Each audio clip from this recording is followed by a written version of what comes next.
तस्मै श्रीगुरवे नमः।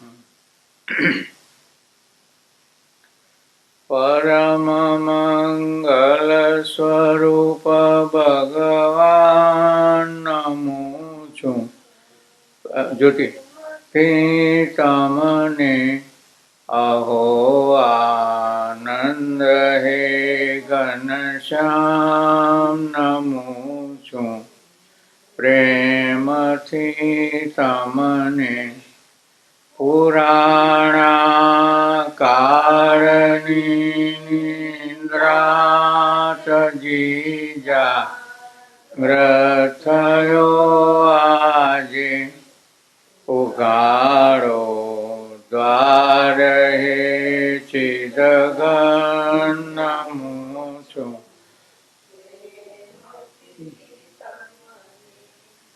જગત છોડ્યું પછી આવ્યો પ્રભુ શરણે બતાવો માર્ગ હે ભગવાન નમો છું પ્રેમથી તમને કૃપા દ્રષ્ટિ કરી હું પર સકળવી નો હરો મારા બમાઓ ના હવે ભગવાન નમો છું પ્રેમથી તમને મારો હું તમે મારા જગત સગળું બન્યું બે દિલ કહે શંકર સુનો શ્રીમાં હું છું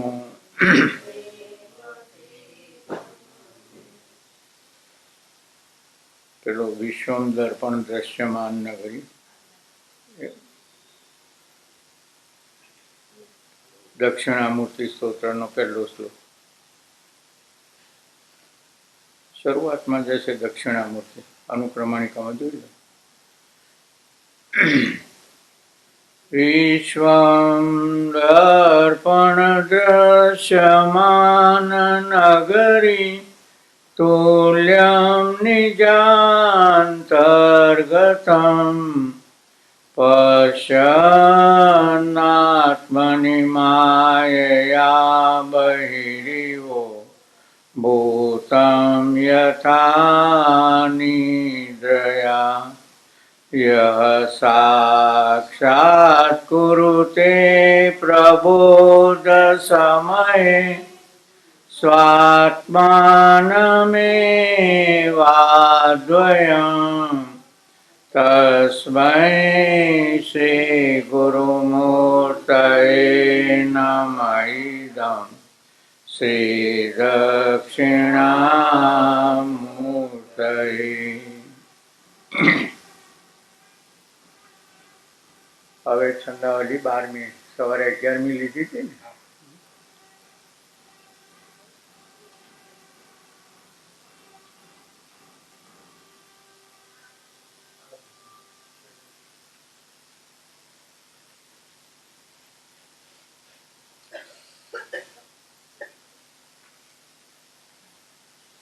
એટલે રોજની 2 છંદાવલીઓ થશે આપણે.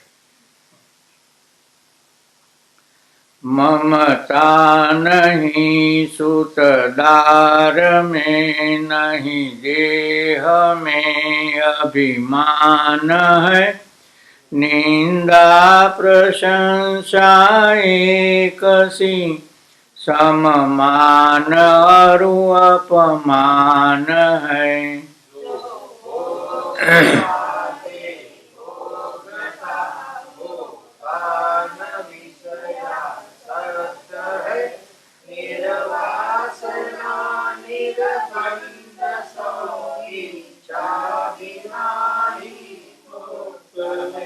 सब विश्व अपना जानता या कुछ न अपना मानता क्या मित्र हो क्या शत्रु, सबको एक सम सम्मानता।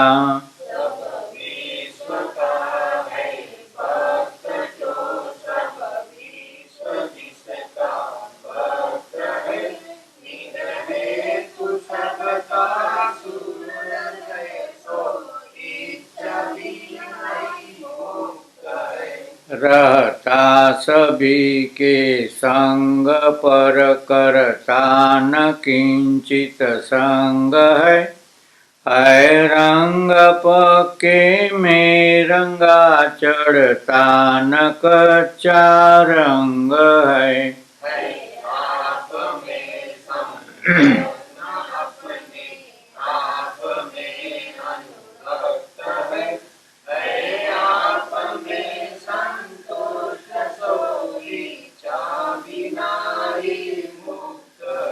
सुंदर कथाएं जानता, देता गने दृष्टांत है। देता दिखाई भ्रांत सा, भीतर परम ही शांत है।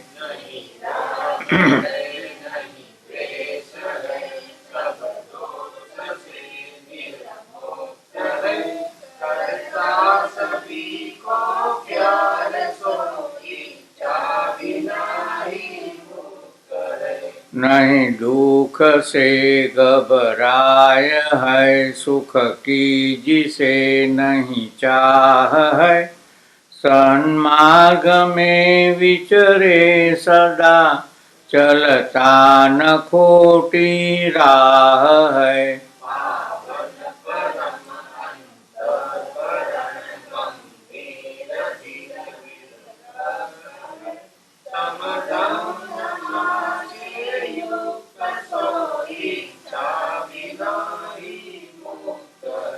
जीवन जिसे रुचता नहीं, नहीं मृत्यु से घबराय है।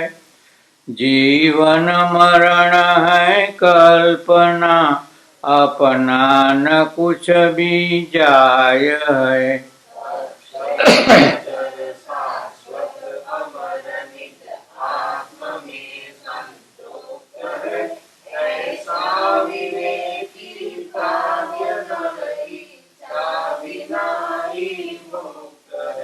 माया नहीं काया नहीं, वंजार चाय विश्व है। नहीं नाम ही नहीं रूप ही, केवल निरामय तत्व है।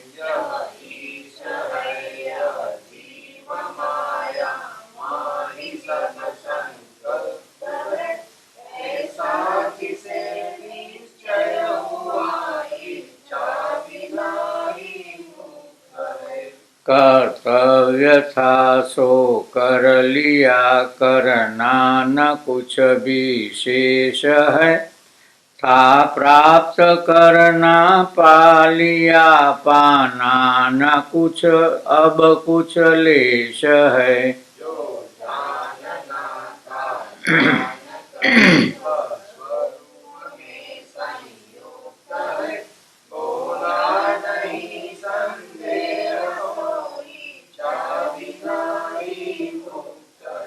भोला नहीं संदेह, सोई इच्छा बिना ही मुक्त है। એટલે સવારે આપણે પેલો કૃતકૃત્યનો શબ્દ વિચાર્યો હતો ને, એ છેલ્લી 3 લીટીમાં આવ્યો ને, જો જાન ના થા વો જાન લિયા, પા ના થા વો પા લિયા, એ વાત કીધી. હવે વેદાંત માર્ગદર્શિનીની સવારે આપણે પ્રસ્તાવના જોઈ હતી, અને એ પ્રસ્તાવનાના અંતર્ગત કર્મ, ઉપાસના અને જ્ઞાન એ 3 કાંડ, એટલે એ 3 પગથિયા છે. અને ભગવદ્ ગીતાની અંતર્ગત પણ આ 3 કાંડનું નિરૂપણ થયું છે. એટલે પહેલા 6 અધ્યાય છે, 18 અધ્યાય ને ગીતાના, એમાં 6 છે એ નિષ્કામ કર્મયોગના છે. બીજા 6 છે એટલે 7 થી 12 એ ઉપાસના કાંડના છે અને 13 થી 18 એ જ્ઞાનકાંડના છે. અને એમાં 13મો અધ્યાય અને 15મો અધ્યાય બહુ મહત્વનો છે. આ વાત થઈ. હવે માર્ગદર્શનીનું મહાત્મ્ય કહેતા કહે છે, યથા દીપે યથા વિનિન્દ્રસ્ય જલિતે સંપ્રવર્તતે આલોકે અપી અનિચ્છા અપી એવં વિજ્ઞાન મનયા ભવે. એટલે જેને નિંદ્રા ના આવી હોય, ના હોય તમારામાં તો કંઈ વાંધો નહીં, જેને નિંદ્રા ના આવી હોય એવા માણસની આગળ દીવો બળતો હોય તો તે માણસની ઈચ્છા વગર પણ પ્રકાશ થાય છે. એમ આ ગ્રંથના અભ્યાસ કરનાર માણસને એની ઈચ્છા વગર પણ જ્ઞાન તથા વિજ્ઞાન પ્રાપ્ત થાય છે. એટલે જ્ઞાન એટલે નિષ્ઠા અને વિજ્ઞાન એટલે જીવનમાં એનું પરિણામ પામે, એને વિજ્ઞાન કહેવાય.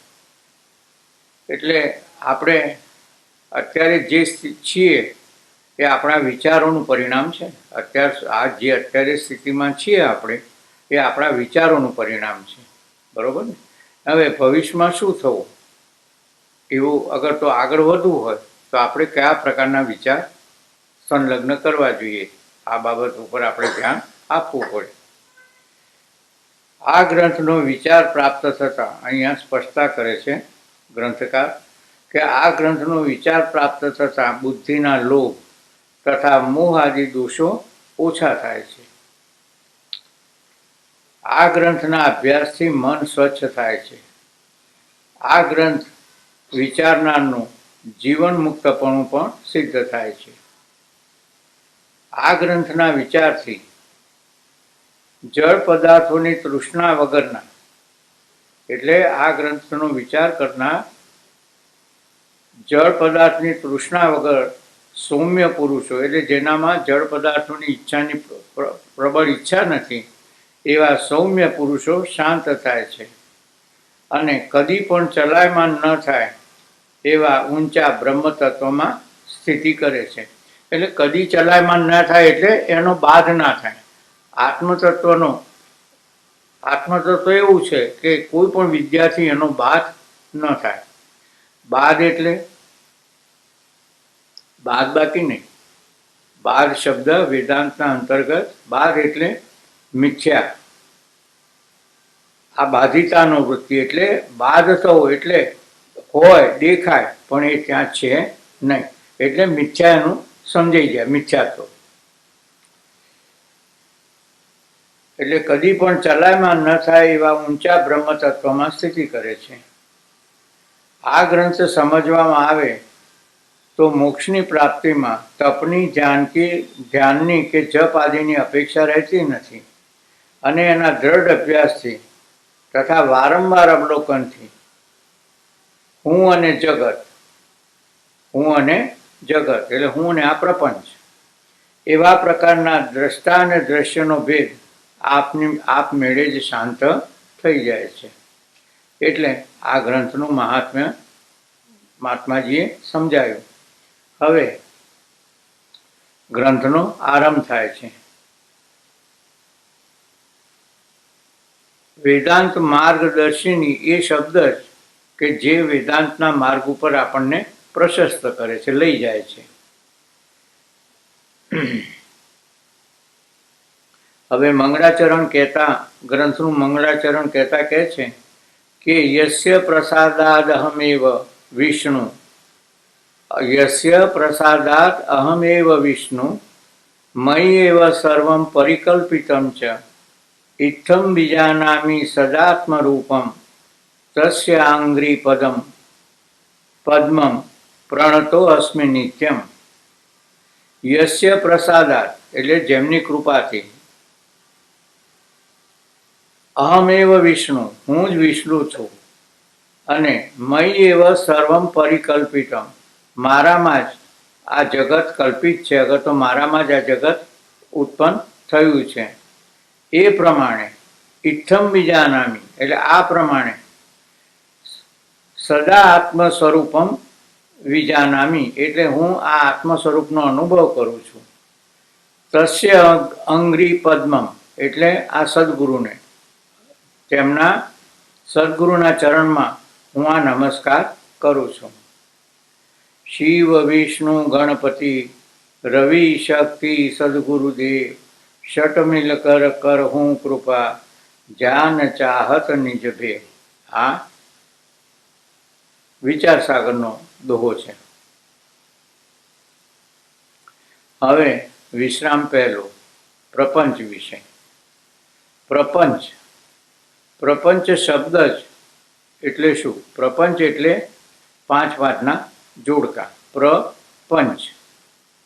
હવે પાંચ પ્રાણ, પાંચ ઇન્દ્રિયો, બરોબર, પછી પાંચ મહાભૂત, આ બધું પાંચ પાંચનું જોડકું છે ને, અને એનાથી જ આ જગત બન્યું છે. પંચીકરણમાં જોયું હતું ને કે પંચ મહાભૂત, તો આ પાંચ ભૂતો છે એના જુદા જુદા જુદી રીતે મિલન થઈ અને આપણા આ જગત અને આ શરીરના બધા અવયવો કેવી રીતે પ્રાપ્ત થાય છે. એટલે પ્રપંચ વિશે એટલે આ જે કંઈ પાંચ પાંચના જોડકાથી ઉત્પન્ન થયું છે એના વિશે હવે આરંભ કરે છે ગ્રંથકાર. તો શિષ્ય પહેલો પ્રશ્ન પૂછે છે, પુરુષાર્થ કોને કહીએ? હવે પુરુષાર્થ એટલે પુરુષનો અર્થ, અર્થ એટલે ઈચ્છા. જીવ, પુરુષ એટલે અહીંયા સ્ત્રી કે પુરુષ એ ભેદભાવ ના અર્થ લેવાનો. પુરુષ એટલે જીવ માત્ર, અને એની ઈચ્છાનો વિષય શું હોય છે? જીવની ઈચ્છાનો વિષય શું હોય છે? પુરુષાર્થ. એટલે સર્વ પુરુષોની એટલે કે જીવોની ઈચ્છાનો જે વિષય એને પુરુષાર્થ કહેવાય છે. હવે આ પુરુષાર્થમાં આપણા શાસ્ત્રમાં ચાર પુરુષાર્થ કીધા છે, ખરા ને? એ ચાર પુરુષાર્થમાં ધર્મ, અર્થ, કામ અને મોક્ષ. એમાં ત્રણ છે એ ગૌણ છે, પહેલા ત્રણ, અને ચોથો સારો છે. આવી જ વાત શ્રીમદ ભાગવતમાં પણ મોટા બાપજીએ આપણે આ પુરુષાર્થમાં મોક્ષ તરફ આપણું વલણ કેમ નથી ચાર પુરુષોત્તમમાં, એમાં મોટા બાપજીએ ચાર પ્રકારના સુખોનું વર્ણન કરેલું છે શ્રીમદ ભાગવતમાં. તો ચાર પ્રકારના સુખો કયા કયા છે? એક તો શરીરનું સુખ, એક મનનું સુખ, ત્રીજું પ્રાણનું સુખ, અને ચોથું આત્માનું સુખ. આ ચાર પ્રકારના સુખો કીધા છે. શરીરનું સુખ, મનનું સુખ અને પ્રાણનું સુખ એ આપણને વિષય પ્રાપ્ત કરી અને આ સુખનો આભાસ થાય છે. સારી રીતે બેસવું, એસી હોય વગેરે વગેરે. શરીર સુખી કેમ થાય એ આપણી પ્રાથમિક હોય છે ને દ્રષ્ટિ. પછી બીજું મન, મન કેવી રીતે શાંત અને સુખ થાય? તો સારી જગ્યાએ જઈએ, કોઈ સરસ સુંદર દ્રશ્ય જોઈએ તો આપણું મન થોડી વાર શાંત થાય છે. પણ ત્યાં ગયા પછી થોડી વાર પછી આપણી વૃત્તિ ઉઠશે કે હવે અહીંથી ખસીએ, આવું બને જ છે ને. એટલે શરીરનું સુખ, મનનું સુખ અને ત્રીજું પ્રાણનું સુખ. એટલે મનનું સુખના બીજા દ્રષ્ટિકોણથી જોઈએ તો શોક મોહ એ મનના ધર્મો છે. શોક અને મોહ એ મનના ધર્મો છે. અને સારું સારું ખાવું ને સારું સારું પીવું, ચટાકેદાર. બેન કોક બોલ્યા હતા ને, આપણે પાઉંભાજીની વાત હતી ત્યારે, કે અમારે તો હવે ચટાકેદાર ખાવું પડશે. તારે ઘેરે જતી ની વાત, બરોબર ને? એટલે આ જે એ છે એ પ્રાણનું સુખ છે કે મારે આવું ખાવું, આવું પીવું, આ પ્રાણનું સુખ છે. એટલે શું થાય છે કે વિષય પ્રાપ્ત થાય અને એ સુખ પ્રાપ્ત થાય એટલે સુખનો આભાસ થાય છે આપણને. ખરેખર એ સુખ કાયમી ટકતું નથી.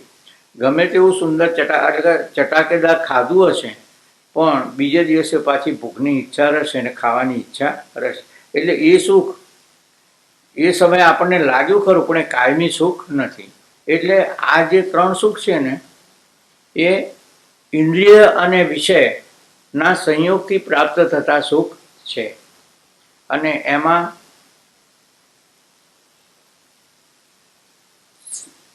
શ્રીમદ ગીતામાં જ કીધું છે કે યેહિ સંસ્પર્શ જા ભોગા દુઃખયો ન એવતે આદિ અંતવંત કૌંતેય તેષુ ન રમતે બુધાહા. એટલે ઇન્દ્રિય અને વિષયો એનાથી જે સુખ થાય છે, એ સુખ થાય છે ખરું, પણ એ આગમાં પાયના, એટલે આવવાવાળું ને જવાવાળું છે, નિત્ય નથી. અને આપણને તો એવું સુખ જોઈએ છે ને, જે નિત્ય હોય, મારી પાસે હોય અને અત્યારે હોવું જોઈએ. હવે સુખ હોય ભિવંડીમાં અને હું અહીંયા બેઠો હોઉં તો પછી એ કામનું છે? એ સુખ મારી પાસે હોવું જોઈએ ને. એટલે આવા સુખની ઈચ્છા છે. અને એવા સુખ માટે આ જે 3 પ્રકારના સુખો છે એ કાયમી નથી. અને મોક્ષ સુખ જ એક એવું સુખ છે કે જે નિત્ય અને મારી પાસે રહે છે. એટલે દુઃખની નિવૃત્તિ રૂપ એ જ આપણી સતત ઈચ્છાનો વિષય રહે છે. એટલે શાસ્ત્રકારોએ ધર્મ, અર્થ, કામ અને મોક્ષ એમ 4 પુરુષાર્થ કહેલા છે. એમાં પહેલા 3ને પ્રેય અને ચોથાને શ્રેય કહ્યો છે. એટલે પ્રેય અને શ્રેય આ 2 વિભાગ પડે છે. પણ મોટાભાગે જીવ આ પ્રેયને જ સ્વીકારી અને જીવન એમને એમ પૂરું થાય છે. આપણે નારાયણ નાના હતા ત્યારથી અત્યાર સુધીમાં આપણા સુખના સાધનો કેટલા બદલે? સતત બદલ્યા જ ને. નાના હતા ને પેલી 2 પૈસાની લકોટી હોય એ આપણું સર્વસ્વ હતું. એ વખતે 100ની નોટ કે 10ની નોટ કોઈ આપે તો એનું કંઈ મહત્વ નહોતું, પણ પેલી 2 પૈસાની લકોટી ક્યાંય જવી જોઈએ નહીં, એવું જ મહત્વ હતું ને.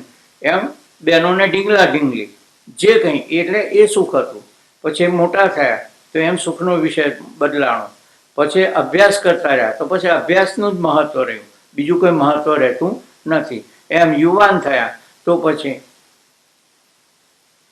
કેવી રીતે ધન પ્રાપ્ત કરવું, કેવી રીતે હું એશ આરામથી જીવું, આ શારીરિક તંદુરસ્તી કેવી રીતે, એમ ઇન્દ્રિય આપણા વિષયોના ભોગો. પછી એ વખતે પેલી લકોટી હતી, એ લકોટી યાદ આવશે ને, ખરા ને, કારણ કે વિષય બદલાઈ ગયો. એટલે આપણને સાચા સુખની ખબર નથી. અને વૃદ્ધાવસ્થામાં બીજા સુખની આપણે અપેક્ષા રાખીએ છીએ, ખરા ને. મારા પૌત્રનું હાલરડું હલાવું અને નિરાંતે પછી જવું, ખરા કે નહીં. આવી ભાવના હોય છે કે નહીં. એટલે આપણા સુખના વિષયો બદલાતા જાય છે. અને એ પ્રેય છે. અને શ્રેય તો એ જ છે કે જે સુખ આવે અને પછી જાય નહીં, એ શ્રેય. એટલે પહેલા 3 પ્રેય અને ચોથું છે એ શ્રેય. પહેલા 3 ધર્મ, અર્થ અને કામ એ ગૌણ છે અને ચોથા મોક્ષને મુખ્ય પુરુષાર્થ ગણાય છે. આ વિશ્રામમાં એટલે આ વેદાંત માર્ગદર્શિનીમાં પહેલા 3ની વાત કરી નથી. એટલે શાસ્ત્રકાર એટલે કે ગ્રંથકાર કહે છે કે આ ગ્રંથની અંદર પહેલા 3 ધર્મ, અર્થ અને કામ અને એના દ્વારા વિષયોની પ્રાપ્તિ અને એનાથી દ્વારા અનુભવાતું સુખ એની વાત મેં કરી નથી. પણ ચોથો પુરુષાર્થ જે કે એ સુખની પ્રાપ્તિ થાય તો પછી બીજા સુખની ઈચ્છા રહેતી નથી, નિત્ય અને મારી પાસે રહે. તો આ ચોથું સુખ છે દુઃખની આત્યંતિક નિવૃત્તિ અને સુખની પ્રાપ્તિ, એને મોક્ષ કીધો છે. એટલે પહેલા 3 ધર્મ, અર્થ અને કામને ગૌણ અને ચોથાને મુખ્ય પુરુષાર્થ ગણ્યા છે. આ મુખ્ય પુરુષાર્થનો આ વિશ્રામમાં મુખ્ય પુરુષાર્થનો પ્રસંગ છે. એટલે મોક્ષ કેવી રીતે પ્રાપ્ત કરવો અને મોક્ષનું લક્ષણ. મોક્ષ આ જીવને પુરુષાર્થ કરવાથી મળે છે. મોક્ષ આ જીવને પુરુષાર્થ કરવાથી મળે છે એમ કીધું તો મોક્ષની વ્યાખ્યા શું એ આપણે સમજવી પડે. બીજા બધા શાસ્ત્રોમાં આગળ તો બીજા સંપ્રદાયોમાં જે જુદા જુદા લોકોની પ્રાપ્તિ થાય એને મોક્ષ કીધો છે, વૈકુંઠ, સાકેત, બ્રહ્મલોક વગેરે. પણ વેદાંતને અને પાછું એ મોક્ષ આપણું શરીર છૂટી જાય પછી પ્રાપ્ત થાય છે, પહેલા થતું નથી. ત્યારે વેદાંતને આ ઉધાર્યો ધંધો ગમતો નથી. અહીંયા તો અત્ર બ્રહ્મ સમુષ્ણતે, અહીંયા જ બ્રહ્મની પ્રાપ્તિ થવી જોઈએ. અને આ પ્રાપ્તિ માટે મોક્ષની વ્યાખ્યા શું જોવું છે? મોક્ષની વ્યાખ્યા, મોક્ષ કોને કહેવાય વેદાંતની દ્રષ્ટિએ? તો ઈશ્વરનું પરોક્ષપણું દૂર થાય, ઈશ્વરનું પરોક્ષપણું દૂર થાય. એટલે હું ને મારો રામ, અગર તો હું ને મારો કૃષ્ણ, હું ને મારા ભગવાન મારાથી જુદા છે, અહીંયા છે, આ જગ્યાએ છે, એમ નહીં. એ મારા સ્વરૂપમાં જ છે. હું ને મારો રામ જુદા નથી. એટલે ઈશ્વરનું પરોક્ષપણું દૂર થાય. બરોબર. બીજું, જીવનું પરિચ્છિન્નપણું દૂર થાય. જીવ અત્યારે આપણે અલ્પજ્ઞ, અલ્પશક્તિમાં, જન્મવાળા, મરણવાળા આવા માનીએ છીએ ને, બરોબર. તો ઈશ્વરનું પરોક્ષપણું દૂર થાય, જીવનું પરિચ્છિન્નપણું દૂર થાય, અને ત્રીજી વાત, જગતનું સત્યત્વપણું દૂર થાય. આ ત્રણ ભેગા થાય એને એ સમજણને વેદાંત મોક્ષ કહે છે. અને આ મોક્ષ તો અહીંયા આ જીવનમાં જ આપણે અનુભવ કરી શકીએ ને. મારો રામ મારાથી જુદો નથી, અને હું રામથી જુદો નથી, અને હું અત્યાર સુધી જે અલ્પજ્ઞ, અલ્પશક્તિમાન માનું છું એ પણ હું તો સચ્ચિદાનંદ આત્મા જ છું. ભગવદ્ ગીતા જેમ કહે છે કે ન જાયતે મ્રિયતે કદાચિત ના એમ ભૂતવા ભવિતા વા ન ભૂયો અજો નિત્ય શાશ્વતો અયમ પુરાણો ન હન્યતે હન્યમાને શરીરે. આ શરીર હણાય છે પણ આત્મા હણાતો નથી. અને આત્મા, સાક્ષી અને બ્રહ્મ, અગર તો ચેતન. તો આત્મા અને સાક્ષી છે ને, જ્યારે આ એક શરીરને અનુલક્ષીને વાત થતી હોય ને ત્યારે એ આત્મા અગર તો સાક્ષી એમ કહેવાય છે, કારણ કે જલ્દી ખબર પડે ને.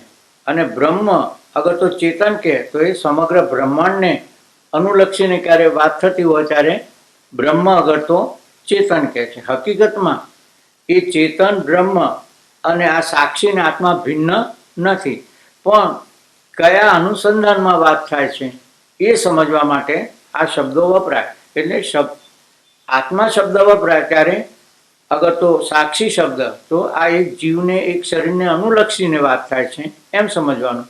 અને બ્રહ્મ અગર તો ચેતન થાય તો સમગ્ર બ્રહ્માંડને અનુલક્ષીને વાત થાય છે એમ સમજવાનું. એટલે શબ્દો જુદા જુદા હોય પણ કયા હાથમાં વપરાણું છે એ ખ્યાલ આવી જાય, આ ભેદ આપણને ખ્યાલ હોય તો. એટલે શ્રેય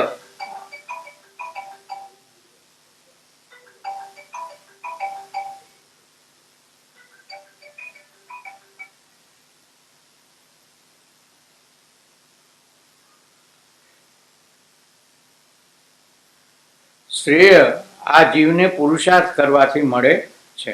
એટલે આમાં પુરુષાર્થ થાય છે, આમાં પુરુષાર્થ છે.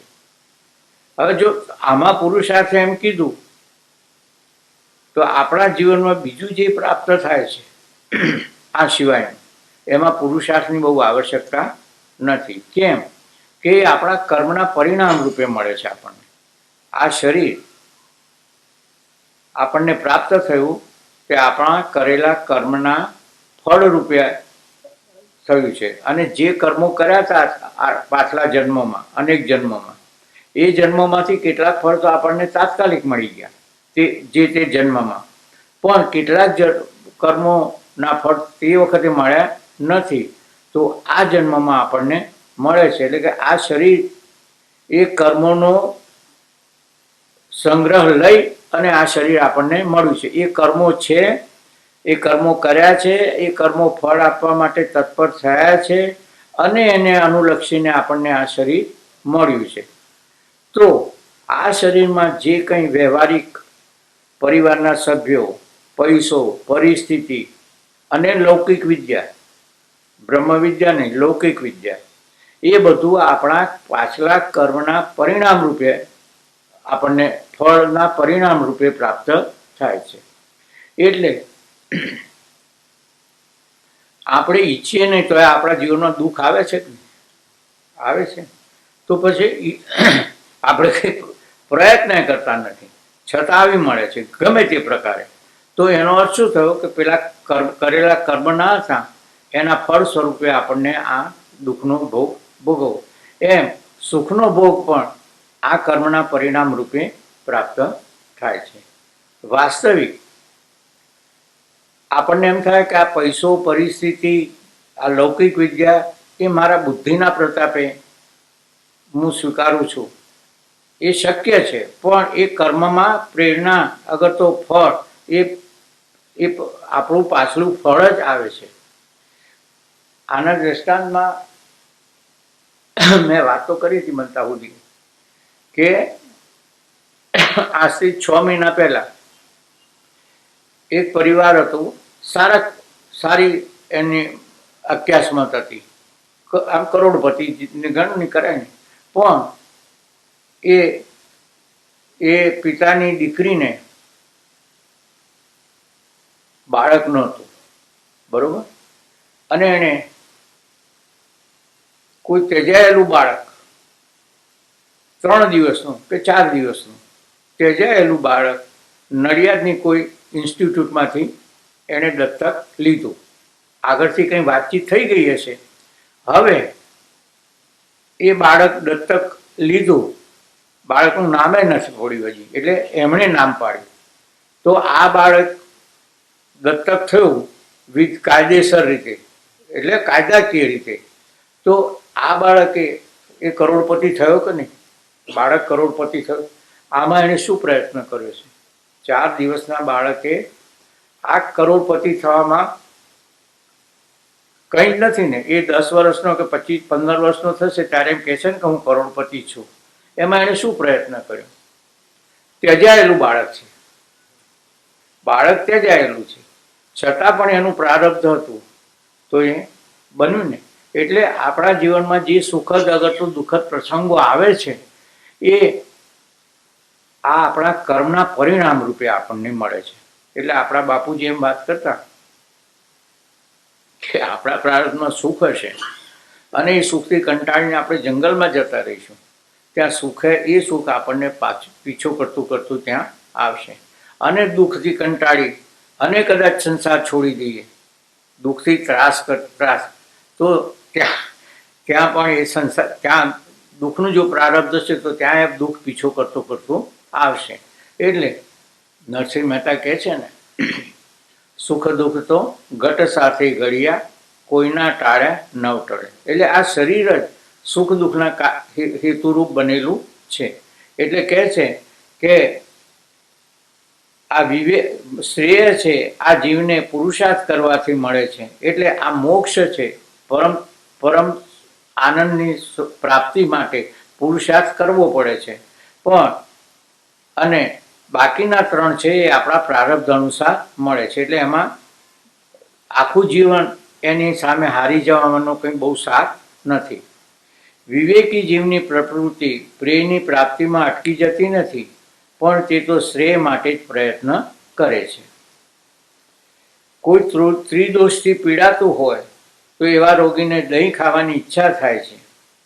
તે દહીં તેને પ્રિય લાગે છે, પણ તેમાં તેનું શ્રેય નથી.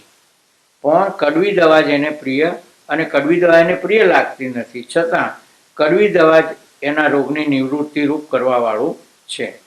એટલે આ શરૂઆતમાં દવા કડવી લાગે પણ એ સુખરૂપ જ નીવડે. એટલે 18મા અધ્યાયમાં ભગવાન કહે છે 3 પ્રકારના સુખોનું વર્ણન કરતા કે આ આત્માનું સુખ છે ને એ શરૂઆતમાં કડવું ઝેર જેવું લાગે, પણ પરિણામમાં અમૃત જેવું લાગે.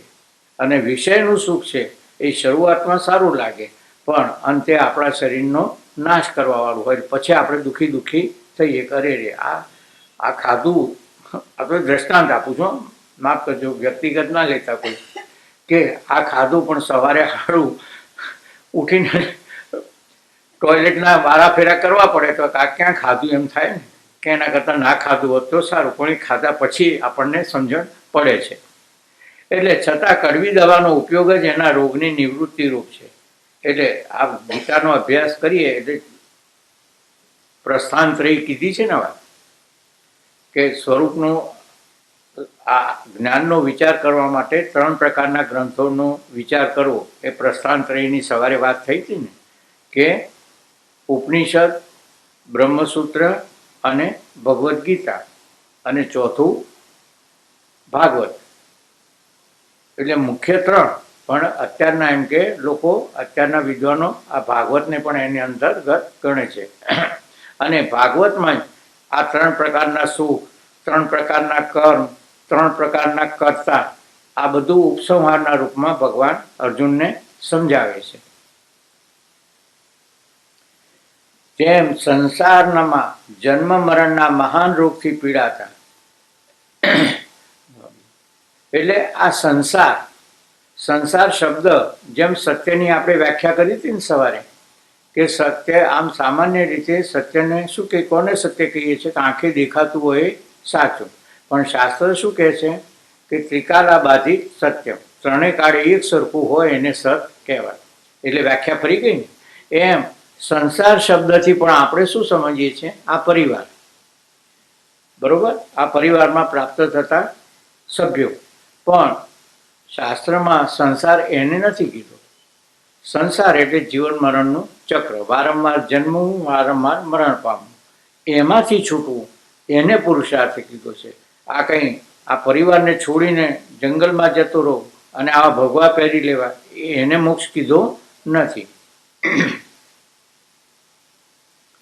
જેમ સંસારમાં જન્મ મરણ રૂપ, એટલે થયું સંસાર અને એમાં જન્મ મરણ રૂપ મહાન રોગથી પીડાતા જીવને વિષયોનો ઉપભોગ પ્રિય લાગે છે. ખરા ને?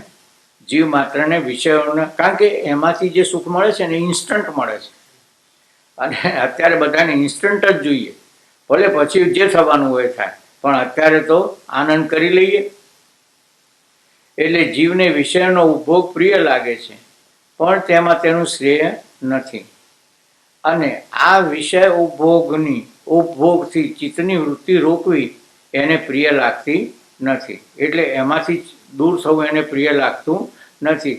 એટલે પહેલાં જે 3 આપણે સુખ જોયા ને, શરીરનું સુખ, મનનું સુખ અને પ્રાણનું સુખ, એમાંથી ખસવાનું મન થતું નથી. કારણ કે પેલામાં તો ત્યાગીને એક અમૃતત્વ માનશું, આ ત્યાગ દ્વારા તને પ્રાપ્ત, આ અમૃત તત્વનો પ્રાપ્ત થશે. કૈવલ્ય ઉપનિષદમાં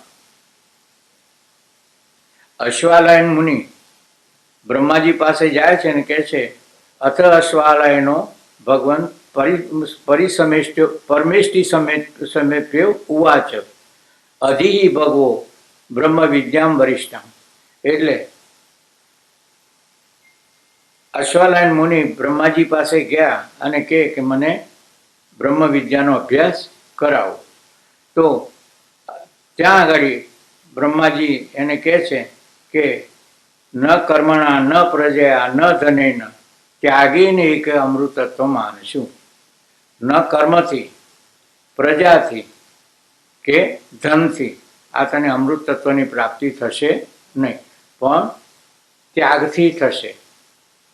હવે ત્યાગ શબ્દ વાપર્યો છે પણ એનો અર્થ જુદો છે. ત્યાગ એટલે અંતઃકરણનો ત્યાગ કરવાનો છે, કંઈ બીજું ત્યાગ કરવાનું નથી. અંતઃકરણથી છૂટા પડવાનું. ત્યાગીને કે અમૃતત્વમ આનશું. એમ દરેક ઉપનિષદમાં આપણને આ અને એમ થાય કે સારું ત્યાગ કરવાથી હોય તો ત્યાગથી સુખ કેવી રીતે મળે? આવો સામાન્ય જીવને પ્રશ્ન થાય. એટલે કહેશે કે આ તો કંઈ આપણા કામનું નથી, એના કરતાં આ ઇન્સ્ટન્ટ છે, આપણને સારું છે. એટલે આમાંથી પછી છૂટાતું નથી. આ જે 3 પ્રકારના સુખ કીધા ને, અને પેલું તો કોને ખબર ત્યાગ કરવાથી મળશે કે નહીં મળે. અને આ તો ફટફટ થાય છે ને, એટલે આમાંથી છૂટવું બહુ મુશ્કેલ છે. એટલે સામાન્ય જીવને એમાંથી એને છૂટવાનું ગમતું નથી. આ વિષય ભોગની ચિત્તની વૃત્તિ રોકવી એને માટે પ્રિય લાગતી નથી. પણ તે ઇન્દ્રિય નિગ્રહ અને તેના ભવરોગનું નિવારણ રૂપ ઔષધિ હોવાથી એ નિગ્રહમાં જ તેનું શ્રેય છે. એટલે મારું કલ્યાણ તો આની નિવૃત્તિમાં જ સમાયેલું છે. એટલે જ્ઞાનની ભૂમિકામાં, આ જ્ઞાન પ્રાપ્તિની ભૂમિકામાં પ્રથમ જે 4 વાત કીધી છે, તો એમાં વિવેક, વૈરાગ્ય, ષટ સંપત્તિ અને આટલું થાય તો પછી જિજ્ઞાસા જાગૃત થાય. એટલે વિવેક એટલે શું એ તો સમજણ પડી કે અસત શું ને અસત શું. હવે વિવેક થાય તો વૈરાગ્ય આવે કે અસત વસ્તુ છે ખરી, ઉપયોગી છે, પણ એના માટે જીવન હારી જવા જેવું નથી એવી સમજણ આવે. તો આ જગતના પદાર્થો પ્રાપ્ત કરીને સુખી થઈશ એવી ભાવનામાં પણ ઉણપ આવે, અને તો પછી આપણી દોડ અને આપણો પ્રસારો એ બધું ઓછું થતું જાય. એટલે આ વિવેક એટલે અંતઃકરણમાં વિવેક. વૈરાગ્ય એટલે એવું નહીં કે ભગવા કપડાં પહેરવાથી જ વૈરાગ્ય આવે છે. અંતઃકરણની સ્થિતિ. અને વૈરાગ્ય એટલે શું? Sense of non possession. આ મારું છે ખરું, પણ એ મારું છે એ ભાવ થવો જોઈએ નહીં. આ છે ખરું, પણ એ બધાનું છે, અને અત્યારે તો જે છે બધું મારું છે આ ભાવ રહે છે ને, sense of possession. A sense of possession જવી જોઈએ. અને એ સેન્સ ઓફ પોઝેશન છે તો ભલે ને બેંકના લોકરમાં જશે 5 કરોડ રૂપિયા કે જે હોય, પણ એ બીજી રીતે આવેલા હશે તો અહીંયા ઊંઘ નહીં આવે. એમ થશે કે સારું ન કરે નારાયણને કાલે રેડ પડે ને પકડાય તો પછી આપણું શું થશે? પૈસા ત્યાં પડ્યા છે પણ અહીંયા ઊંઘ આવતી નથી. એટલે એનું કારણ શું? આ સેન્સ ઓફ પોઝેશન. જો એ નીકળી જાય તો પછી આપણે આરામથી સૂઈ શકીએ. એટલે આ વિષય ભોગથી ચિત્તની વૃત્તિ રોકવી એને પ્રિય લાગતી નથી, પણ તે ઇન્દ્રિય નિગ્રહ અને તેના ભવરોગનું નિવારણ રૂપ ઔષધ હોવાથી તે નિગ્રહમાં જ તેનું શ્રેય છે. અને ષટ સંપત્તિ કીધી ને આપણે, વિવેક, વૈરાગ્ય અને ષટ સંપત્તિ, એ તો ખ્યાલ છે ને તમને? ષટ સંપત્તિ શું ખ્યાલ છે? હા, તો એ ષટ સંપત્તિમાં યમ નિયમ, ષટ સંપત્તિ શમ દમ એટલે મનનો સંયમ, ઇન્દ્રિયોનો સંયમ એ પહેલો જ છે. અને એને સંપત્તિ કીધી છે. જેને આ જ્ઞાન માર્ગમાં પ્રવાસ કરવો છે, આ આર્થિક પરિસ્થિતિને સંપત્તિ કીધી નથી, સત્તાને સંપત્તિ કીધી નથી, પણ શમ અને દમ અને પછી આગળની જે 4 છે એ 4ને આપણી સંપત્તિ માની છે. એટલે આ સંપત્તિથી સંપત્તિવાન થઈને આપણે આ માર્ગમાં આગળ જ્ઞાન માર્ગમાં પ્રવાસ કરીશું. પણ તે નિગ્રહરૂપ, તે ભવરોગનું નિવારણ ઔષધ હોવાથી તે નિગ્રહમાં જ તેનું શ્રેય છે. તેથી શાસ્ત્રકારો નિગ્રહરૂપ શ્રેયને જ મુખ્ય પુરુષાર્થ કહે છે. આ નિગ્રહ થવો એ જ મુખ્ય પુરુષાર્થ છે. અને ભગવાન પણ કહે છે કે એહી સંસ્પર્શ જ આ ભોગા દુઃખયો ન એવતે આદિ અંતવંત કૌંતેય તેષુ ન રમતે બુધા. ભગવાન કહે છે કે વિષયો અને ઇન્દ્રિયોના સંબંધથી થતા જે સુખ દુઃખ આદિ ભોગો છે તે દુઃખના જ કારણ છે અને આદિને અંતવાળા છે, અને વિવેકી જીવ તેમાં લપટાતો નથી. શિષ્ય કહે છે કે સર્વ પુરુષો શાની ઈચ્છા કરે છે? આ શિષ્યના પ્રશ્ન છે ને, એ આપણા જ પ્રશ્નો છે. આપણને આ કેવી રીતે થાય એટલે પ્રશ્ન ઉદ્ભવે ને, તો સર્વ પુરુષોને શેની ઈચ્છા કરે છે? તો બધા આપણી જે પ્રવૃત્તિ છે દુઃખની નિવૃત્તિ અને પરમાનંદની સુખની પ્રાપ્તિ, એના પાછળ જ આશય છે ને. જે કંઈ પ્રવૃત્તિ કરીએ છીએ એના પાછળનો આશય શું છે? દુઃખની નિવૃત્તિ અને સુખની પ્રાપ્તિ. એટલે સર્વ દુઃખોની આત્યંતિક નિવૃત્તિ. હવે અહીંયા શબ્દ શું વાપર્યો છે? ગુરુ શું વાપરે છે કે સર્વ દુઃખોની આત્યંત નિવૃત્તિ અને પરમાનંદ સ્વરૂપ પરમાત્માની પ્રાપ્તિની સર્વ પુરુષો ઈચ્છા કરે છે. હવે નરસિંહ મહેતાએ તો કીધું કે સુખ દુઃખ ઘટ સાથે ઘડ્યા. તો પછી આ શરીર છે ત્યાં સુધી તો સુખ દુઃખ રહેવાના, કારણ કે શરીરનું કારણ જ પાછલા કર્મો છે. એટલે તો આ શરીર વગરના થવું, વગરના થઈએ તો જ પછી દુઃખની નિવૃત્તિ થાય, અને શરીર વગરના થઈએ તો જ પછી પરમાનંદ સ્વરૂપની પ્રાપ્તિ થાય. એટલે પરમાત્માનું સ્વરૂપ જ કેવું છે? વાસ્તવમાં સચ્ચિદ અને આનંદરૂપ.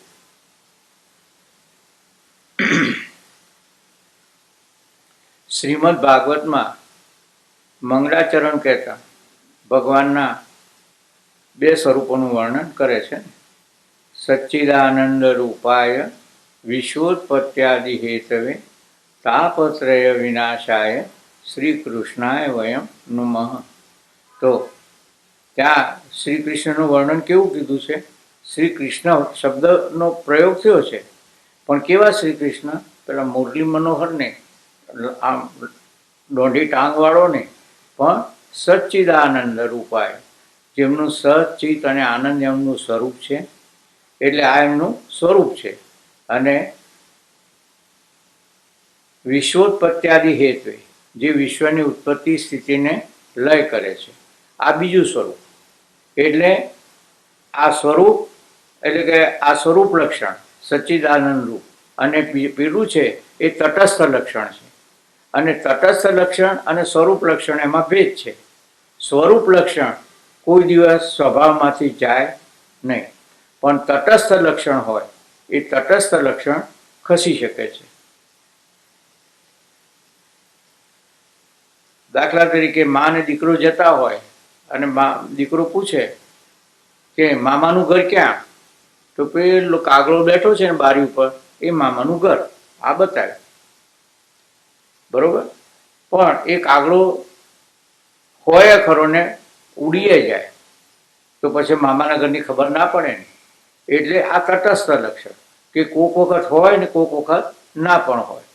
જ્યારે સ્વરૂપ લક્ષણ છે એ જાય નહીં. હવે માટીનો ઘડો લઈએ આપણે, તો આકાર એ એનું તટસ્થ લક્ષણ છે, અને માટી છે એનું સ્વરૂપ લક્ષણ છે. ઘડો આકાર છોડી દે પણ માટી તો રહેવાની જ ને. એટલે સ્વરૂપ લક્ષણ છે કદી જાય નહીં, અને તટસ્થ લક્ષણ હોય એ જાય. એટલે ઈશ્વર છે તો એનું સ્વરૂપ સચ્ચિદાનંદ છે, પણ એ જગતની ઉત્પત્તિ સ્થિતિને લય કરે અને ના પણ કરે. શાંત થઈને ક્ષીરસાગર પર સૂઈએ જાય તો પછી એ વખતે જગતની ઉત્પત્તિ સ્થિતિને લયના સાથે એને સંબંધ ના હોય. એટલે સચ્ચિદાનંદ રૂપાય વિશ્વોત્પત્યાદિ, અને આ જગતની ઉત્પત્તિ સ્થિતિને લય કરે છે. અને તાપત્રય વિનાશાય, એટલે આપણા જે બધા દુઃખો છે ને એને શાસ્ત્ર 3 વિભાગમાં વહેંચી દે છે: અધિદૈવિક, આધ્યાત્મિક અને અધિભૌતિક. બરોબર ને? અને એ ત્રણેય તાપ આ ભગવાન શાંત કરી શકે છે. તો પછી એવા શ્રી કૃષ્ણને હું નમસ્કાર કરું છું. એમ એવા પરમાનંદ સ્વરૂપ પરમાત્માની, એટલે આપણે આ જે પરમાત્માનું અહીંયા જે કંઈ વર્ણન હશે, અગર તો જે કંઈ પ્રાપ્તિની હશે, એ આપણા 3 પ્રકારના દુઃખો નિવૃત્ત કરવા કેવી રીતે એનો એ તરફ એમના વિચાર તરફ જવું એ આપણને સમજાવશે. એટલે પરમાનંદ સ્વરૂપ પરમાત્માની પ્રાપ્તિની સર્વ પુરુષો ઈચ્છા કરે છે. 2 પ્રકારની નિવૃત્તિ હોય છે. નિવૃત્તિ 2 પ્રકારની હોય છે. એક કાર્યનું કારણમાં લય થવું, અને ત્રીજું કાર્યનું કારણમાં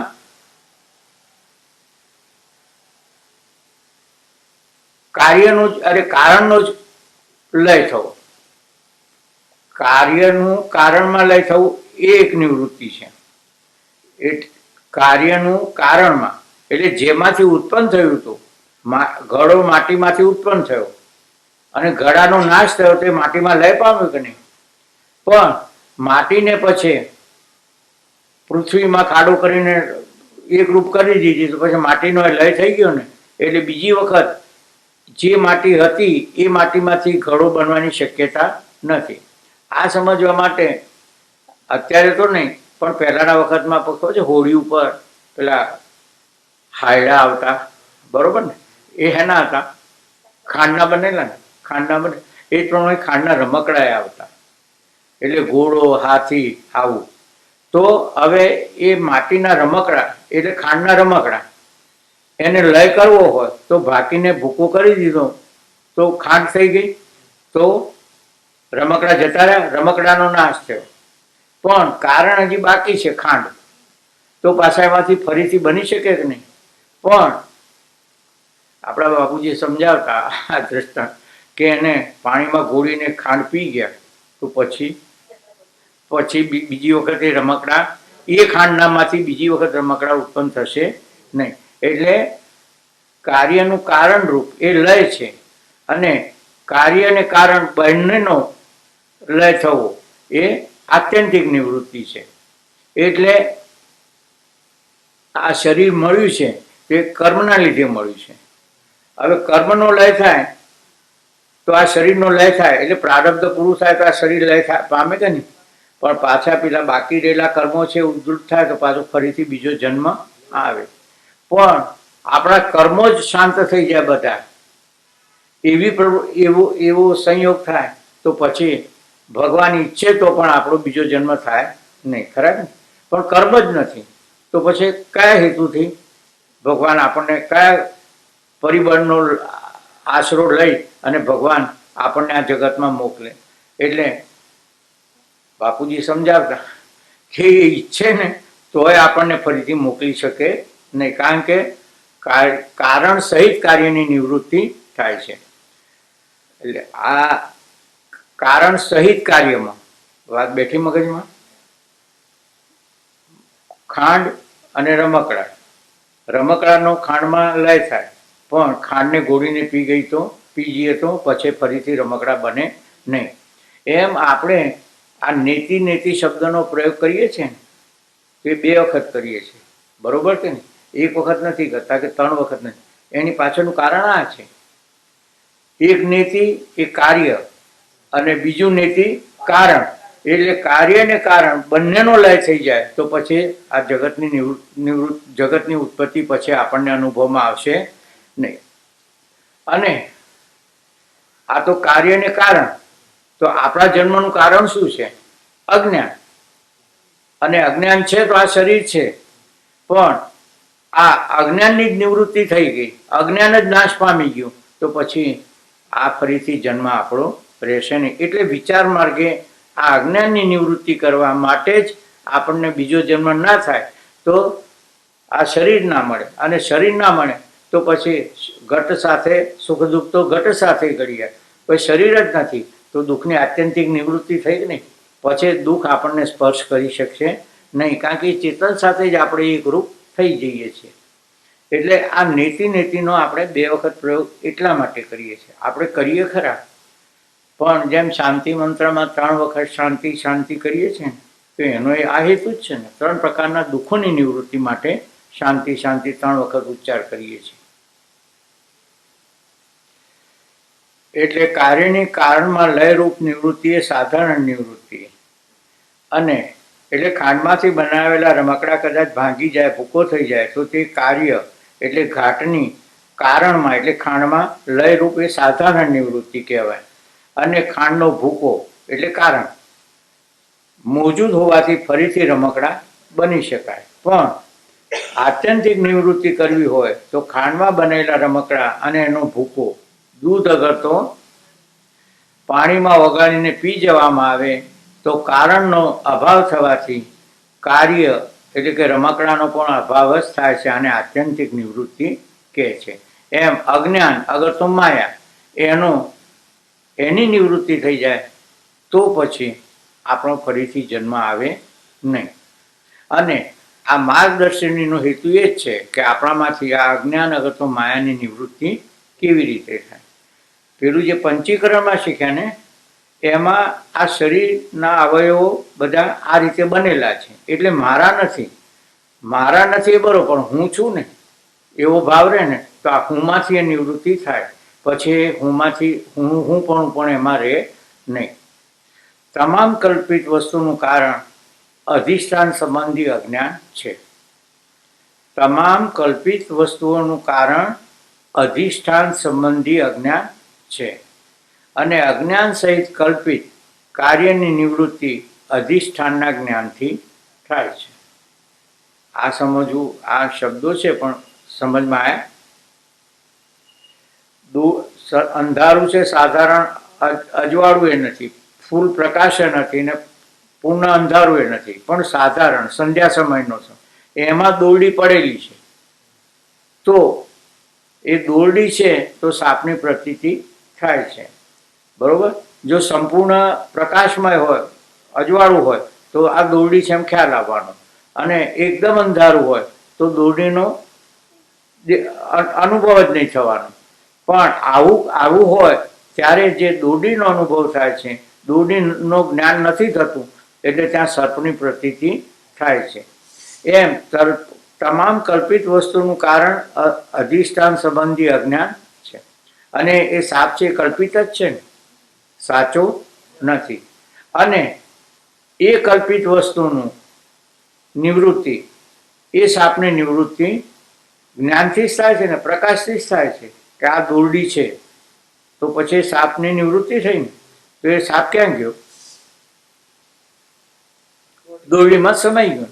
એટલે દોરડી અધિષ્ઠાન હતી અને સાપ એમાં અધ્યસ્થ હતો, અને એ અધ્યસ્થ સાપની પ્રતીતિ થવી એનું કારણ દોરડીનું અજ્ઞાન છે. આ તો દ્રષ્ટાંતથી ખબર પડી. એમ સચ્ચિદાનંદ પરમાત્મા જ સર્વત્ર વ્યાપ્ત છે, એનું અજ્ઞાન છે, એટલે આપણને આ જગતરૂપી પ્રપંચની પ્રતીતિ થાય છે. અને જ્યારે આ ગ્રંથ અને આ વિચાર અને આપણી ભૂમિકાથી એનું જ્ઞાન થશે, તો પછી આ જગતની નિવૃત્તિ એના સ્વરૂપમાં જ થઈ જશે ને. ત્યાં તો મેં વાત કરી હતી તમારે ત્યાં, પણ અહીંથી ફરતી કરું. સ્વામી શિવાનંદ સરસ્વતી થઈ ગયા ને, જે એમણે માય ભૂમા એક્સપિરિયન્સની વાત કરી છે. ભૂમા શબ્દ આપણે નારદ મુનિ સંત કુમારો પાસે જાય છે અને કહે છે કે મને જ્ઞાનનો બોધ કરો, મને સ્વરૂપનું જ્ઞાન કરાવો, કારણ કે મારા શોકની નિવૃત્તિ થતી નથી. આવું નારદજી કહે છે. સનત કુમારોનો તો ખ્યાલ છે ને, 4, અને બ્રહ્માજીના માનસ પુત્રો હતા. અને એમણે બ્રહ્માજીએ કીધું કે તમે જગતની ઉત્પત્તિ કરો, એટલે કે એ કામ અમારું નહીં, તમારા જેની પાસે કરાવવું હોય તો કરાવજો, અમે તો આશા વિચાર માર્ગે જઈએ છીએ, અમારું કામ નહીં. એટલે બાળક જેવા જ છે. હવે એમણે પૂછ્યું કે નારદજી તમે શું શું ભણ્યા છો? તો નારદજી 64 વિદ્યાઓનું લિસ્ટ આપે છે. એટલે આ લૌકિક વિદ્યાઓ, એટલે કે આ તમારા દુઃખની નિવૃત્તિ માટે, જે તમારો શોક છે એની નિવૃત્તિ માટે આ એક વિદ્યા કામ આવેવી નથી, અને એના માટે તમારે ભૂમાનો અનુભવ કરવો જોઈએ. એટલે આપણા આશ્રમમાં આ સ્લોગન હતું, વેદાંત આશ્રમમાં. અત્યારે જતું રહ્યું, મોટા બાપજીની સમાધિએ જેટલું જે હતું એ પણ જતું રહ્યું, અને એના ઉપર આ એક મોટા બાપજીએ આ જે સ્લોગન હતું એ મૂકેલું હતું એ વખતે, જે હશે એમણે, કે યો વૈ ભૂમા તત્ સુખમ ના અલ્પૈ સુખમ અસ્તિ. આ કેન ઉપનિષદનું મંત્ર છે. યો વૈ ભૂમા તત્ સુખમ, જે ભૂમા છે, ભૂમા એટલે કે સર્વત્ર વ્યાપ્ત છે ચરાચર વિશ્વમાં પૂર્ણ રીતે, એ જ સુખનું કારણ છે. એનાથી ઓછું સ્વીકારશો તો તમને સુખની પ્રાપ્તિ થશે નહીં. આ વાત સમજાવતા જ હવે એક સ્ટેપ આગળ મોટા બાપજીએ ભાગવતની અંદર લખ્યું છે કે અખંડ પરમાત્માને પ્રાપ્ત કરવા માટે જેટલું ખંડ હોય એટલું છોડશો તો એ અખંડની નિવૃત્તિ પ્રાપ્તિ થશે. બેઠું મગજમાં કે જેટલું ખંડવાળું હોય એટલે જેટલું આવવાવાળું ને જવાવાળું છે એને એ ખંડ કહેવાય, અને એ ખંડને છોડશો તો તમને અખંડની પ્રાપ્તિ થશે. એટલે વાત આ હતી કે એ ભૂમાનો એક્સપિરિયન્સ, માય ભૂમા એક્સપિરિયન્સ, એમ શિવાનંદ સરસ્વતીએ એમાં વર્ણન કર્યું છે કે ઈગો મેલ્ટેડ, ઈગો ગુજરાતી કહીશું, ઈગો મેલ્ટેડ, થોટ સબસાઇડેડ, અહંકાર ઓગળી ગયો, વિચારો શાંત થયા, thought subsided, intellectual piece functioning, બુદ્ધિ કામ કરતી શાંત થઈ ગઈ, એન્ડ સેન્સીસ વેર એબ્સોર્બ, એટલે ઇન્દ્રિયો છે ને એના વિષયમાં, એટલે એના ગોલકોમાં એના વિષયોમાં પાછી આવી ગઈ. Ego melted, thought subsided, intellectual keys functioning and senses were absorb. હવે આ જગતને જોવા માટે આપણા આ ચાર જ સાધન ને, મન, બુદ્ધિ, અહંકાર અને ચિત્ત, બરોબર. હવે આ તો બધા શાંત થઈ ગયા. એનું ફળ શું હોય? એના આઈ રિમેન અનઅવેકન ટુ ધ વર્લ્ડ, એટલે દુનિયા મારા માટે લુપ્ત થઈ ગઈ. પછી કે છે than I found my self everywhere, હું સર્વત્ર જ વિદ્યમાન હતો. એટલે આપણી પાસે જે સાધનો છે એ સાધનોને સંપૂર્ણ શાંત કરી દઈએ, બુઠા કરી દઈએ બીજા અર્થમાં, તો જ આપણને આ સ્વરૂપની અનુભૂતિ થાય. I found my self everywhere એટલે હું સર્વત્ર વિદ્યમાન હતો. પૂજ્ય મોટાનું છે ને સ્લોગન, હું સર્વત્ર વિદ્યમાન છું. એટલે એ એમના સ્વરૂપનું જ્ઞાન સાક્ષાત્કારની ભૂમિકા પછી છે ને એ સ્લોગન. એટલે આ શક્ય છે, પણ એના માટે આપણી પાસે જે છે એને કેવી રીતે શાંત કરવા એ જ મોટો, અને આમાં જ પુરુષાર્થ છે. જે બહિર્મુખતા છે એ બહિર્મુખતાને અંતર્મુખ કરી અને અંતર્મુખ કરીને પછી એને શાંત નિવૃત્ત કરી દઈએ તો સ્વરૂપનો અનુભવ થાય. એટલે બીજી રીતે જરા તમને હેડેક જેવું લાગતું હશે, પણ કહી દઉં સાથે સાથે કે મોટા આપણા બાપુજી પણ સમજાવતા કહેતા કે સર્વ અશેષ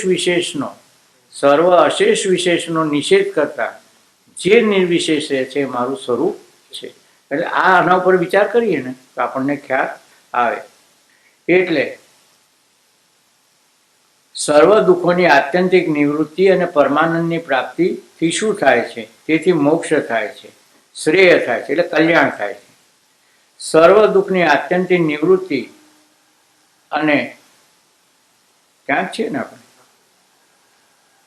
પરમાનંદની પ્રાપ્તિ એ જ મોક્ષનું સ્વરૂપ છે. અને મોક્ષ એટલે શું? તો હું કરતા છું, ભોગતા છું, એ પ્રકારનો ભ્રાંતિજન્ય ભાવ તેને ત્યજી અને આત્મ સ્વરૂપમાં ચિત્તની વૃત્તિ સ્થિતિ કરવી એને મોક્ષ કહે છે. એટલે હું કરતા છું, ભોગતા છું, એ પ્રકારની ભ્રાંતિ. આ કરતા ને ભોગતા કોણ છે? આત્મા નથી. કોણ છે? શરીર છે. શરીર કર્મ કરે એ આપણે અત્યારે બોલીએ છીએ, પણ વ્યવહારમાં જઈએ છીએ ત્યારે આવી જ જાય છે. આ શરીર આઈ આવે જ છે, પણ એ આઈ છે ને એને આમ આડો કરો ને તો એસ થઈ જાય, હી થઈ જાય, તે થઈ જાય, પણ આમ જ રહે છે. એ પછી આડો થતો નથી. કેપિટલ આઈ હોય ને તો એને આડો કરો તો એસ થઈ જાય કે નહીં, અને હી થઈ જાય, પણ એ આઈ આડો થતો જ નથી, સીધો જ રહે છે. એટલે હું કરતા છું, ભોગતા છું, એ પ્રકારની ભ્રાંતિજન્ય ભાવ તેને ત્યજીને આત્મ સ્વરૂપમાં એટલે ચિત્તની વૃત્તિ. હવે આત્મ સ્વરૂપમાં એટલે આ વ્યક્તિગત આવ્યું, ખ્યાલ આવ્યો? આત્મ શબ્દનો પ્રયોગ આવે ત્યારે આ વ્યક્તિ આવ્યું. એટલે આ સ્પષ્ટતા થવી જોઈએ કે મારે માટે છે આ વાત, આ બધાના માટે નથી. આત્મ સ્વરૂપમાં ચિત્તની વૃત્તિની સ્થિતિ કરવી અને મોક્ષ કહે છે. કેટલાક પંથવાળા સ્વર્ગ, વૈકુંઠ આદિ ઉત્તમ લોકની પ્રાપ્તિને મોક્ષ કહે છે. આ લોકને પ્રાપ્ત થયેલા ક્ષીણે પુણે મર્ત્ય લોકમ વિશંતિ, આ તો છે ને ગીતામાં, બરોબર છે? જ્યારે એમનું પુણ્ય સમાપ્ત થાય છે એટલે આ પૃથ્વી ઉપર પાછા આવે છે. આવું ભગવાન કહે છે. આવા ઉત્તમ લોકની પ્રાપ્તિ અથવા તો સાલોક્ય, સામીપ્ય, સારૂપ્ય અને શાસ્તિ, આ ચાર પ્રકારની મુક્તિ વેદાંત પ્રમાણે યથાર્થ મુક્તિ નથી. એટલે આ ઉત્તમ લોકની પ્રાપ્તિ અગર તો આ 4 પ્રકારની જે પ્રાપ્તિ છે એ પણ વેદાંતને પ્રાપ્ત નથી, સ્વીકાર્ય નથી.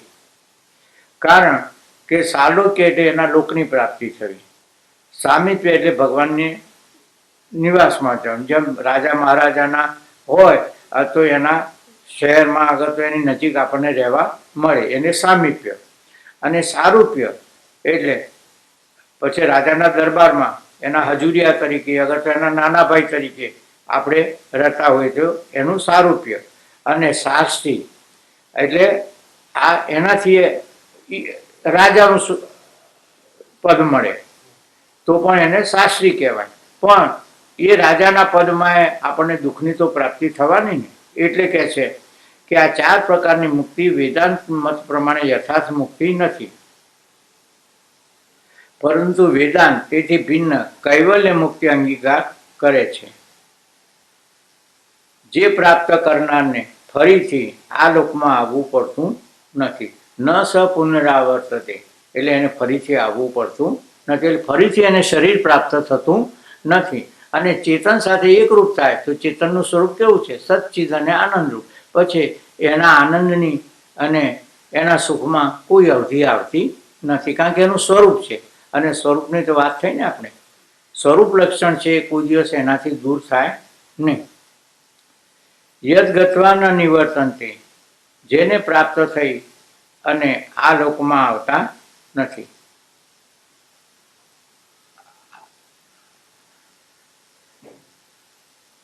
ન તદ સૂર્યો ન તદ ભાસતે સૂર્યો ન શશાંકો ન પાવક યદ ગત્વા ન નિવર્તન્તે તદ ધામ પરમમ મમ.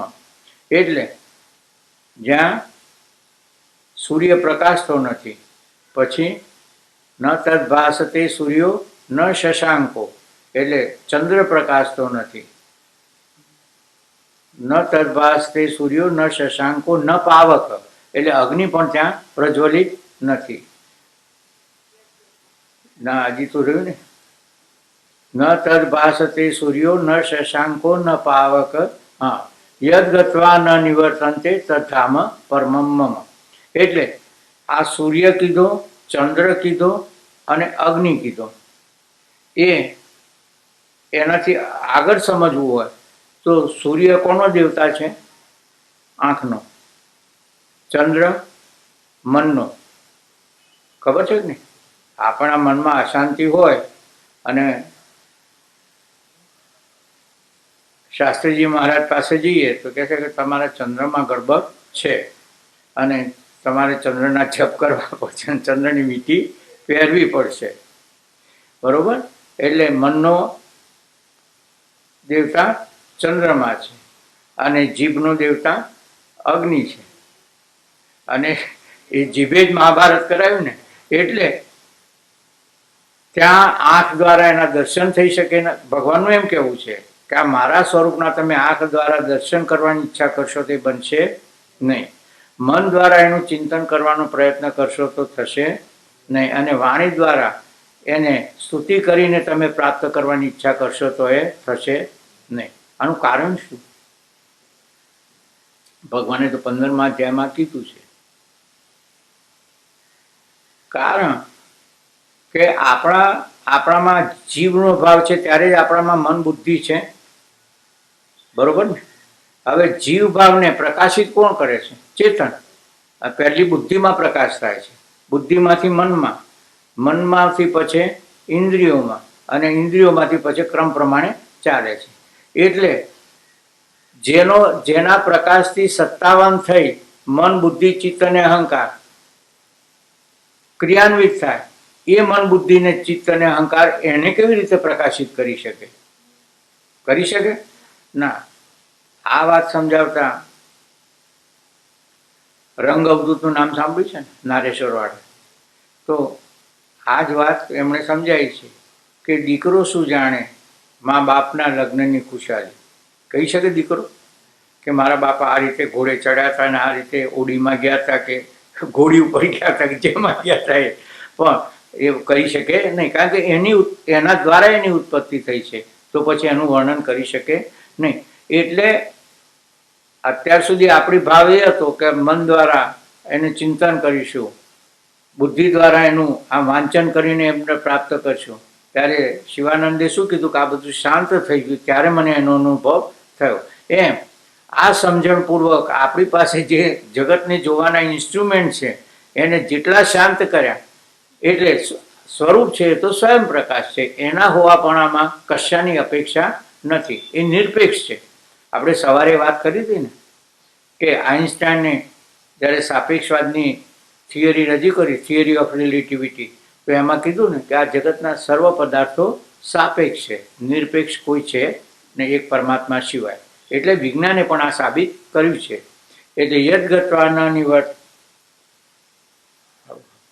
થઈ ગયા યદગત્વા ન નિવર્તન્તે, એટલે જેને પ્રાપ્ત થઈને પાછા આ લોકમાં આવતા નથી.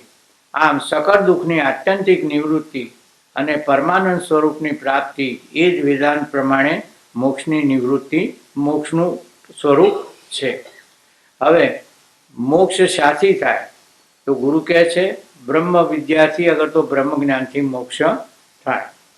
શિષ્ય કહે છે કે કર્મ અને ઉપાસનાથી મોક્ષ ન થાય તો ગુરુ કહે છે કે ના, કર્મ અને ઉપાસનાથી મોક્ષ ન થાય, પણ અંતઃકરણની શુદ્ધિ થાય. અને અંતઃકરણની શુદ્ધિ થાય તો એ રીતે મોક્ષનું પરંપરા એ સાધન બને છે, પણ મુખ્ય સાધન બનતું નથી. આનો વિચાર તો આપણે સવારે પણ કર્યો હતો. ના કર્મ તથા ઉપાસનાથી મોક્ષ ન થાય, પરંતુ એનાથી ચિત્ત શુદ્ધિ અને એકાગ્રતારૂપ જ્ઞાનમાં સાધન થાય. કર્મ બે પ્રકારના છે, સકામ અને નિષ્કામ. એમાં સકામ ફળની ઈચ્છા સહિત, એટલે સકામ એટલે ફળની ઈચ્છા સહિત, અને નિષ્કામ એટલે ફળની ઈચ્છાથી રહિત. હવે આ શાસ્ત્ર છે ને મનુષ્ય શરીરને 4 વિભાગમાં વહેંચી દે છે. એક મૂઢ, બીજો વિષય, બરોબર, મૂઢ, વિષય, જિજ્ઞાસુ અને મુક્ત. એમાં 3 માટે શાસ્ત્રની જરૂર નથી. મુક્તને તો જરૂર નથી. મૂઢ છે એને તો સંસારમાં બીજા જન્મ્યા છે ને મારે હું જન્મ્યો છું ને આ બધા પ્રાપ્ત કરે છે, એ બધું પ્રાપ્ત કરવાનું અને વિલ કરીને મરી જવું, આનાથી કંઈ બીજું જીવનનું મહત્વ નથી. હવે એને જરૂર નથી, મુક્તને જરૂર નથી. ત્રીજો રહ્યો વિષય, બીજો વિષય. તો વિષયને જોઈએ છે સંસારના પદાર્થો, પણ એને ધર્મ માર્ગે, એટલે ભગવાનનું ભજન કરી અને મને આ પ્રાપ્ત થાવ, આ પ્રાપ્ત થાવ, મને આ પ્રાપ્ત થાવ. એટલે ભગવાન નથી જોઈતા, પણ ભગવાનનું જોઈએ છે. એટલે એને ભગવાન તો નથી જોઈતા ને, એટલે પછી એને ભગવાન નથી જોઈતા તો શાસ્ત્રની શું જરૂર. પછી આ વાત કહેતા આપણે રમેશભાઈ ઓઝા એક વખત સરસ વાત કરી હતી કે વરસાદ ના આવતો હોય તો પછી લોકો ધૂન બેસાડે, ખરા ને, શિવજીના મંદિરમાં ઓમ નમઃ શિવાય, ઓમ નમઃ શિવાયની ધૂન બેસાડે અને ધૂન બરોબર પ્રેમથી ગાય. પણ જેવો વરસાદ પડ્યો એટલે ભગવાનને થેન્ક યુ કહીને ઊભા થઈ જાય, પછી આગળ નહીં. એટલે એમને જે જોઈતું હતું એ મળી ગયું, પછી ભગવાનને થેન્ક યુ કહી દે, પછી ભગવાન તમે તમારી જગ્યાએ બરોબર છો. એટલે આમને પણ શાસ્ત્રની જરૂર નથી ને એમ. એટલે વિષયને, મૂઢને અને મુક્તને, પણ જે જિજ્ઞાસુ છે એના માટે જ શાસ્ત્રની જરૂર છે, બીજાને શાસ્ત્રની જરૂર નથી. એટલે બધાને આ શાસ્ત્રની વાત કહેવાય નહીં, કારણ કે એને જરૂર ના હોય એને આપણે કે કરો તો શું અર્થ, બરોબર. એટલે કર્મ 2 પ્રકારના છે, સકામ અને નિષ્કામ. હવે નિષ્કામ એટલે ફળની ઈચ્છા રહી. શાસ્ત્રવિધ શુભ કામ કર્મ કરવાથી તેનું ફળ ભોગવવા ઉત્તમ લોકની પ્રાપ્તિ થાય છે, અને નિષ્કામ શાસ્ત્ર વિહિત કર્મ કરવાથી અંતઃકરણની શુદ્ધિ થાય છે. અને શુદ્ધિ થયા પછી જો ચિત્તમાં ચંચળતા હોય તો તેનું નિવારણ કરવા ઉપાસના કરવી. અને ઉપાસનામાં પણ 2 પ્રકાર છે, એક પ્રતીક ઉપાસના અને એક અહંગ્રહ ઉપાસના. હવે પ્રતીક ઉપાસના અને અહંગ્રહ ઉપાસના. પ્રતિક ઉપાસના એટલે આપણી પાસે જે રામ, કૃષ્ણ, જગદંબા એને અગર જે મૂર્તિઓ છે એ પ્રતિકને આપણે એમાં પરમાત્માની સ્થાપના કરી, ચેતનની સ્થાપના કરી, પ્રાણ પ્રતિષ્ઠા કરી મનથી, અગર તો શાસ્ત્રથી, તો અને એની ઉપાસના કરવી એ પ્રતિક ઉપાસના. અને અહંગ્રહ ઉપાસના એટલે એનાથી હું અભિન્ન છું. તો સચ્ચિદાનંદોહમ સચ્ચિદાનંદોહમ, ન મે મૃત્યુ ન જન્મ, ન મે માતા ન જન્મ, પિતા નૈવ, એ જે છે એ પ્રમાણે હું સચ્ચિદાનંદ આત્મા છું, હું સચ્ચિદાનંદ આત્મા છું. અનુભવ નથી, પણ એ હું એ છું, એ ઉપાસના એ અહંગ્રહ ઉપાસના કહેવાય છે. અહંગ્રહ ઉપાસના અને પ્રતિક ઉપાસના, પોતાના ઈષ્ટથી પોતાને ભિન્ન માનીને ઉપાસના કરવી છે એ પ્રતિક ઉપાસના. અને અહંગ્રહ ઉપાસના એટલે પોતાના ઈષ્ટદેવને પોતાનાથી અભિન્ન રૂપે માની અને ઉપાસના કરવી. બરોબર, આ હું છું એ પ્રમાણે. આવા પ્રકારની અહંગ્રહ ઉપાસના મનની ચંચળતાને શાંત કરે છે અને પોતાના ચૈતન્ય સ્વરૂપની પ્રાપ્તિમાં મુખ્ય હોવાથી તે શ્રેષ્ઠ ગણાય છે. ખ્યાલ આવ્યો? એટલે આ અહંગ્રહ ઉપાસના એને આપણે બીજા અર્થમાં કહીએ તો બ્રહ્માકાર વૃત્તિ. બ્રહ્માકાર વૃત્તિ એટલે કે આ સજાતીય પ્રવાહ વ્યવહારો અને વિજાતીય પ્રવાહ હોય એને દૂર કરવો, એને અહંગ્રહ ઉપાસના કહો, અગર તો બ્રહ્માકાર વૃત્તિ કહો. અને એ બ્રહ્માકાર વૃત્તિ જ આપણને લક્ષ્ય પ્રાપ્ત કરવામાં સહાયભૂત થાય છે. આ વાત આવે છે. હવે આ શિષ્યનો એક પ્રશ્ન છે એટલો લઈ લઈએ અને પછી પૂર્ણ કરીએ. સ્વતંત્ર અંતર નહીં બાહ્યાંતર બ્રહ્મ, એમ જાણી તે ઉપાસના એ છે મોટો ધર્મ, સાંભળ શુદ્ધ ચિત્તે કરે. અને આ કેવી રીતે કરવી અહંગ્રહ ઉપાસના? સ્વતંત્ર, અંતર નહીં એટલે સતત, અને એટલે કે સતત કરવી.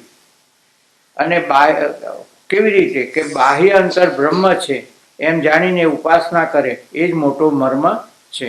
અને આ તું એમ કે પ્રીતમજી કહે છે કે તું શાંત ચિત્તથી આ મારી વાત સાંભળ, એટલે આ અહંગ્રહ ઉપાસના કરવી.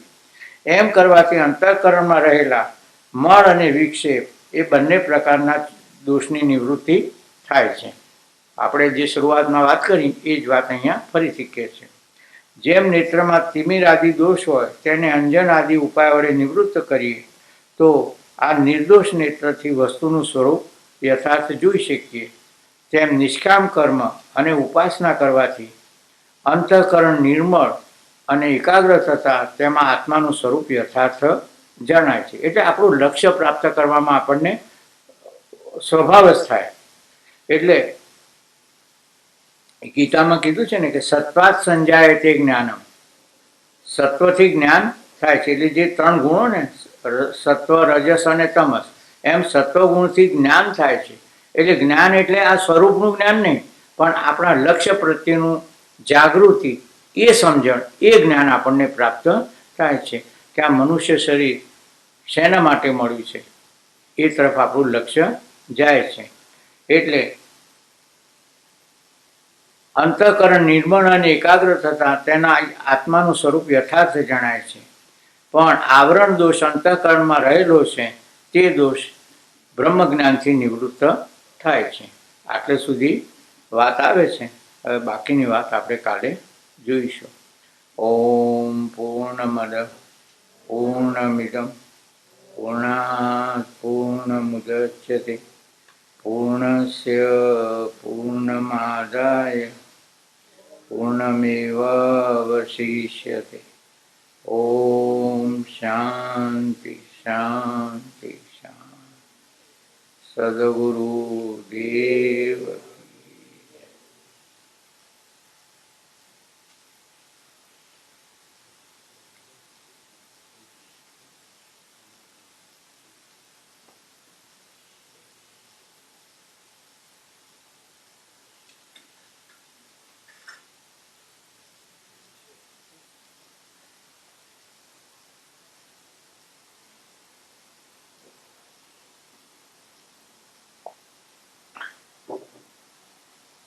આજે તો પહેલો પ્રપંચ અડધો હું લઈ લઈશ, પહેલ તો 2 જ પાન હતા.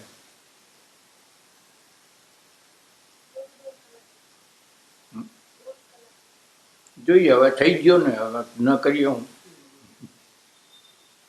તો જોઈએ જેટલું શોર્ટ બનશે એટલું કરીશ.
हाँ